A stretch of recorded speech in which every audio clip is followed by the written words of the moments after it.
Sayang naman mga idol, namamatay yung mga isda dito.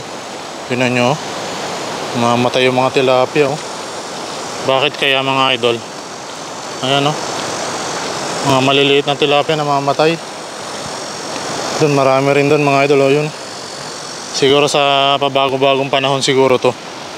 Ayun, ang dami mga maliliit Tingnan nyo mga idol.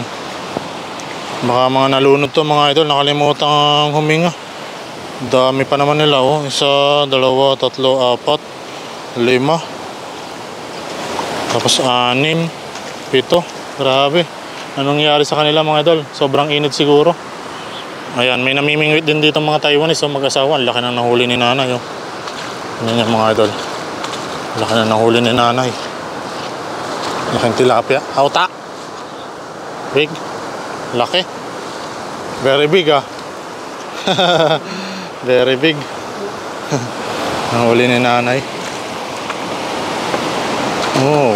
Very good. Ayun yung asawa, nakahuli rin Nakahuli rin si tatay. Yan po yung libangan nila dito mag-asawa. Mag-fishing po.